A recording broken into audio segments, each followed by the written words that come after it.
Welcome to P Agarwal editorials. तो आज हम जो फर्स्ट आर्टिकल डिस्कस करने वाले हैं वो है regulating India's virtual digital assets revolution. तो वर्चुअल डिजिटल एसेट्स में जैसे आ जाती हैं चीज़ें कि हमारे क्रिप्टो हो गया है ना, ये सब चीज़ें हमारी इसमें आ जाती है, क्रिप्टो करेंसी वगैरह। तो अब इसमें क्या दिया गया कि India's crypto growth versus regulation. तो इंडिया टॉप 1 में आ रहा है, रैंक 1 कर रहा है अपनी क्रिप्टो एडॉप्शन में ग्रास रूट लेवल से। ऐसा चाइना एनालिसिस 2024 की रिपोर्ट का भी कहना है। जो इन्वेस्टर्स हैं उन्होंने ऑलमोस्ट $6.6 बिलियन क्रिप्टो में लगा रखा है। फिर नैसकॉम प्रेडिक्ट कर रहा है कि से 1 लाख जॉब्स क्रिएट होंगी 2030 तक क्रिप्टो सेक्टर में। ऑब्वियसली कोई नया सेक्टर आएगा तो उसकी कंसल्टेशन में, उसकी मैनेजमेंट में, उसकी डेवलपमेंट में या चीज़ों में करते करते जॉब्स तो क्रिएट होंगी ही किसी ना किसी तरीके से। तो इंडिया के पास हम देख रहे हैं कि लार्जेस्ट और फास्टेस्ट ग्रोइंग वेब3 डेवलपर की भी कम्युनिटी है। पर प्रॉब्लम क्या है कि इंडिया के पास इतनी ग्रोथ होकर भी हमारे पास क्लियर क्रिप्टो रेगुलेशंस ही नहीं है, जिससे इतनी कन्फ्यूजन और चैलेंजेस हैं। फिर प्रॉब्लम ये भी आती है कि जो क्रिप्टो है वो डिसेंट्रलाइज है और हमारा जो फाइनेंशियल सिस्टम है वो सेंट्रलाइज है। तो इसके लिए लॉज बनाना भी उतना ही मुश्किल हो रहा है इंडिया के लिए। सुप्रीम कोर्ट स्टैंड में 2025।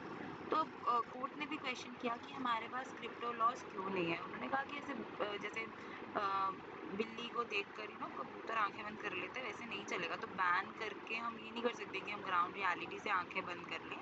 तो हमें करना ही पड़ेगा, उसके लिए लॉज बनाने पड़ेंगे और जो चीज़ है उसको वैसे ही फेस करना पड़ेगा। हम ऐसे बैन करके सिंपली उसमें से अपना हाथ नहीं छुड़ा सकता। और जब उसमें पैसा आ रहा है तो उसके थ्रू हमें भी अपना इकोनॉमिक ग्रोथ करना चाहिए ना। तो फिर हम उसको ऐसे छोड़ भी क्यों दें जहाँ पोटेंशियल है हमारे को इकोनॉमिक ग्रोथ करने का। रियलिटी वर्सेस पॉलिसी गैप, तो ये एक प्रॉब्लम क्रिएट कर रही है रेगुलेटर्स के लिए भी और यूजर्स के लिए भी। इंडिया की जो स्ट्रगल है विद रेगुलेटिंग वीडियोज, तो ये है कि वर्चुअल डिजिटल एसेट्स जो हैं उनको हमें रेगुलेट करने में क्या प्रॉब्लम आ रही है कि हमारे जो इंडिया का फाइनेंशियल सिस्टम है वो सेंट्रलाइज है, उसके स्ट्रिक्ट कैपिटल कंट्रोल्स हैं। बल्कि जो क्रिप्टो है वो एक डिसेंट्रलाइज है, जिससे कि रेगुलेशन जो है उस रेगुलेशंस बनाना, लॉज बनाना ट्रिकी हो जाता है। टाइमलाइन क्या रही इंडिया की क्रिप्टो रेगुलेशन जर्नी की? तो 2013 में आरबीआई ने कंसर्न्स रेज करे अबाउट क्रिप्टो रिस्क्स। फिर 2018 में तो बैन ही कर दिया बैंक्स को कि वर्क ही नहीं करना क्रिप्टो बिजनेस के साथ। फिर 2020 में सुप्रीम कोर्ट ने लिफ्ट कर दिया आरबीआई का बैन। फिर 2022 में गवर्नमेंट ने 2 तरह के टैक्स लगा दिए, जैसे कि 1% टीडीएस लगा दिया वीडियो ट्रांजैक्शन से ओवर 10,000, जो सेक्शन 194 एस के अंडर आ रहा है, और 30% कैपिटल गेन्स टैक्स लगा दिया with no loss reduction under section 115 BPH. तो गोल क्या था कि इससे हम ट्रांसपेरेंसी लाएंगे, स्पेकुलेशंस कम कर देंगे कि लोगों का इधर उधर सोचना कि हाँ ये ऐसे हो सकता है वैसे हो सकता है, तो ट्रांसपेरेंसी आ जाएगी। रिजल्ट क्या रहा कि लोगों ने जो पहले ऑनशोर प्लेटफॉर्म से इंडियन प्लेटफॉर्म्स को यूज़ करके डीलिंग कर रहे थे, उन्होंने फॉरेन प्लेटफॉर्म्स यूज़ करना शुरू कर दिया ताकि वो टैक्स अवॉइड कर सकें। Offshore trading and tax loss, तो जुलाई 2022 से दिसंबर 2023 में हमने देखा कि 1.3 ट्रिलियन क्रिप्टो में ट्रेड करे गए फॉरेन प्लेटफॉर्म्स को यूज़ करके। सिर्फ 9% इंडियन हेल्ड क्रिप्टो था जो इंडियन एक्सचेंजेस से हो रहा था। इंडिया ने ऑलमोस्ट ₹2,488 करोड़ टैक्सेस में लॉस कर दिए। फिर दिसंबर 2023 से अक्टूबर 2024 में क्या हुआ, 2.63 ट्रिलियन जो है और भी ट्रेड ऑफ हुआ। 60 बिलियन हमने टीडीएस में खोए और यूजर्स ने और ब्रांड्स को भी वैसे तो बाईपास ही कर रहे थे वीपीएन यूज़ करके, मिरर साइट्स या न्यू प्लेटफॉर्म्स यूज़ करके। Why vast virtual asset service providers क्यों ज़रूरी हैं? क्यों? अब अगर वो इंडियन होंगे, लोकल होंगे, तो वो हमारे क्रिप्टो के रूल्स के अकॉर्डिंग चलेंगे और वो इंडियन लॉज को इन्फोर्स करेंगे। रेगुलेटर्स की हमारे पास विजिबिलिटी बढ़ेगी। कोई सस्पिशियस एक्टिविटी हुई तो हम उसको वो रिपोर्ट कर देंगे और हमें हेल्प करेंगे ताकि हम मनी लॉन्ड्रिंग को फाइट बैक कर सकें। जो Indian virtual asset service providers हैं उनसे क्या होगा कि हमारे पास इम्प्रूव एंटी मनी लॉन्ड्रिंग आ जाएगा, फिर सीएफटी कंप्लाइंस आ जाएगा विद फाइनेंशियल इंटेलिजेंस यूनिट। इन्होंने अच्छे से रिस्पॉन्ड किया आफ्टर $230 मिलियन हैक जो 2024 में हुआ, अपनी साइबर सिक्योरिटी बढ़ाकर, इंश्योरेंस फंड सेटअप करके, इंडस्ट्री वाइड सेफ्टी रूल्स लगा के। ग्लोबल रिकमेंडेशंस क्या है कि जो ग्लोबल बॉडीज जैसे कि आईएमएफ, एफएटीएफ, एफएसबी हैं, वो सजेस्ट करते हैं कि एक risk based internationally harmonise crypto regulations बनाई जाएं जो कि लोकल प्लेटफॉर्म्स के साथ रेगुलेशंस रेगुलेट करे। वे फॉरवर्ड यही है कि जो करंट पॉलिसी है हमारी, उसमें हमें टैक्सेशन है, हमने कोई प्रॉपर रेगुलेशन नहीं करे, सिर्फ टैक्सेशन लगा दी है।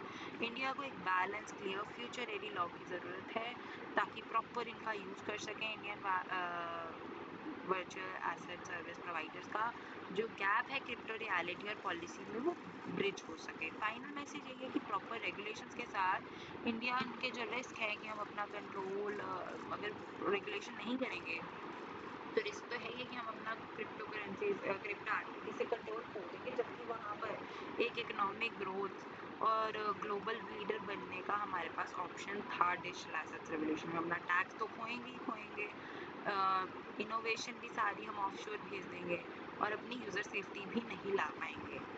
Next article is whose mountain is it anyway. तो बेसिकली इसमें क्या बात करी है, जैसे कुछ एक माउंटेन्स या कुछ एक सैक्रेड ग्रोव्स होते हैं, है ना, मतलब देखा जाए तो हम उससे भी लिंक कर सकते हैं कि सैक्रेड ग्रोव जैसे औरांस हैं राजस्थान के, या फिर अभी इधर जो बात हो रही है वो ये सिक्किम के माउंटेन की, बेसिकली कि अगर वो हम इंडिजिनियस लोगों के लिए वो करते हैं, पर अगर कोई नेशनल राइट बीच में आता है तो क्या चीज़ इंपॉर्टेंट है कि हम लोकल्स की उसका रिस्पेक्ट करेंगे कि उनकी रिलीजियस वो ऐसे सोचते हैं या उनका कल्चरली कोई चीज़ वैसे इंपॉर्टेंट है, या फिर हम नेशनल इम्पोर्टेंस सबसे ऊपर लाएंगे।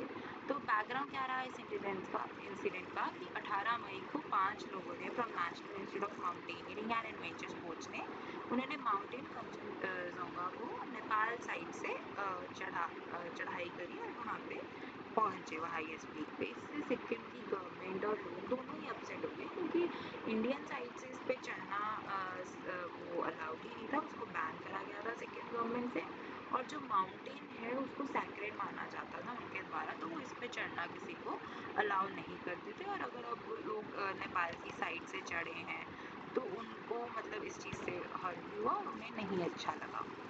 ये कंट्रोवर्शियल क्यों है अब कि जो माउंटेन जो है ये स्पेसिफिक वो होली माना जाता था उनके नेटिव पीपल से सिक्किम के, तो इसको क्लाइंब करना वो डिसरिस्पेक्टफुल मानते हैं अपने स्पिरिचुअल, कल्चरल और रिलीजियस बिलीफ में। तो निमास की टीम ने इंडियन रिस्ट्रिक्शंस को बाईपास किया और नेपाल की साइड से चढ़ गई, क्योंकि वहाँ कोई ऐसे बैन्स नहीं थे उस साइड से।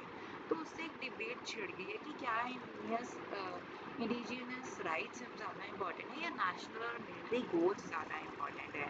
तो बिगर पिक्चर यही है कि माउंटेन स्पिरिचुअलिटी एंड राइट्स में भी अब इंडिजियस कम्युनिटीज़ हैं वो काफ़ी अराउंड द वर्ल्ड कई माउंटेन्स को ऐसे अपने सैक्रेड मानती हैं। तो अब क्या ये माउंटेन्स मतलब अब नेशनल राइट्स के हक में हो या फिर इंडिजियस पीपल के? तो अब क्या प्रॉब्लम है कि ये जो माउंटेन्स हैं ये सिर्फ ठीक है, ये सैक्रेड है, उनके अकॉर्डिंग सैक्रेड है, हम भी सैक्रेड मानते हैं, बट जो माउंटेन्स है वो सैक्रेड होने के साथ साथ सोर्सेज भी हैं पानी के, इकोलॉजिकली फ्रेजाइल भी हैं क्लाइमेट चेंज से, और इम्पॉर्टेंट है कि हम उन पर साइंटिफिक और मिलिट्री स्टडीज़ करें ताकि और बेनिफिट्स एक्सप्लोर हो सकें। पर इससे क्या टेंशन्स आ रही हैं कि साइंटिस्ट और डिफेंस फोर्सेस जो हैं वो उसको एक्सप्लोर करना चाहती हैं, जिससे कि हो सकता है वहाँ का इन्वायरमेंट भी ख़राब हो, और इंडिजिनियस पीपल जो है वो अपने स्पिरिचुअल बिलीव्स को मानते हैं और उनके राइट्स रिस्पेक्ट होने चाहिए, वो चाहते हैं कि उनके रिस्पेक्ट हो। उनका भी साइड सही है, क्योंकि वो लोग उससे मतलब कई जगह पे ऐसा होता है ना कि आप वो उनको प्रोटेक्ट कर रहे हैं किसी ना किसी वे से, हम ये कह सकते हैं। और साइंटिस्ट और डिफेंस फोर्सेस का है कि वो अपने फ़ायदे के लिए, क्या मतलब नेशन के फ़ायदे के लिए चाहे वो यूज़ कर रहे हैं, बट तो भी इन्वायरमेंट का तो हार्म हो ही रहा है। सिमिलर ग्लोबल इंसिडेंट्स, अब जैसे सिमिलर ग्लोबल इंसिडेंट क्या रहे, जैसे हवाई में नेटिव पीपल ने प्रोटेस्ट किया कि 30 मीटर टेलीस्कोप उनके सेक्रेड माउंटेन पे नहीं बनेगा। फिर चिले में क्या हुआ, एटाकेमिनो जो कम्युनिटी थी उसने भी टेलीस्कोप्स को अपने सेक्रेड पीक्स पे लगाने से मना कर दिया। इंडिया का जो आयनो प्रोजेक्ट है उसमें लोकल्स को ना टेम्पल में जाने से रोक दिया गया था, क्योंकि वो न्यूट्रिनो ऑब्जर्वेटरी साइट के पास था और वहाँ पर पुलिस प्रेजेंस इसीलिए थी क्योंकि प्रोजेक्ट के पास थी। तो इससे अब इंडिजिनियस राइट्स मैंने देखा कि वो ऑफन इग्नोर कर दिए जाते हैं अगर अच्छे से एक स्ट्रॉन्ग प्रोटेस्ट ना हो तो। Legal support for indigenous rights, तो इंटरनेशनल लॉज या फिर जो प्रिंसिपल्स हैं वो अब सपोर्ट कर रहे हैं इंडिजिनियस कम्युनिटीज़ को, जैसे UN declaration for rights of indigenous people, ILO convention, principle of free, prior and informed consent. तो अब इंडिया में क्या है कि जो सिक्किम का जो प्रोटेक्शन है इस माउंटेन का, वो प्लेसेस ऑफ वर्शिप एक्ट के द्वारा बैक्ड अप है 1991 का जो प्लेसेस ऑफ वर्शिप एक्ट है। तो गवर्नमेंट जो है वो सीख तो रही है, but it's cheaper to consult first then deal with backlash and legal action later. Role of defence and NIMAS। तो NIMAS क्या है, वो इंडियन मिनिस्ट्री ऑफ डिफेंस के अंडर आता है। उनका जो था क्लाइम की हर शिखर तिरंगा कैंपेन थी, उसके अंडर उन्होंने ये लगाया था, जो एक्सप्लिसिटली मिलिट्री के लिए भी नहीं था। जो कैंपेन थी वो एक नेशनल प्राइड और इंडिया की नेशनल सिक्योरिटी मैसेजिंग के साथ लिंक थी, पर लेकिन उससे क्या हुआ कि स्पिरिचुअल वैल्यूज़ और लोकल्स की वो हर्ट हुई और उन्होंने मैसेज लगा कि उनके बिलीव्स मैटर ही नहीं करते। लेसन्स और वे फॉरवर्ड क्या है कि गवर्नमेंट्स को पहले कंसल्ट कर लेना चाहिए था। म्यूचुअल रिस्पेक्ट और प्लानिंग के साथ हम साइंटिफिक मिलिट्री गोल्स या फिर इंडिजिनियस वैल्यूज़ और राइट्स दोनों बैलेंस आउट कर सकते थे। फाइनल मैसेज यही है कि जो इंडिजिनियस बिलीव्स हैं या फिर नेशनल प्राइड है वो कोएग्जिस्ट कर सकती है, but only with consultation and mutual respect. तो हम सेक्रेट स्पेसेस को रिस्पेक्ट करें और नेशनल इंटीग्रिटी को स्ट्रेंथन करें rather than weakening it. Thank you.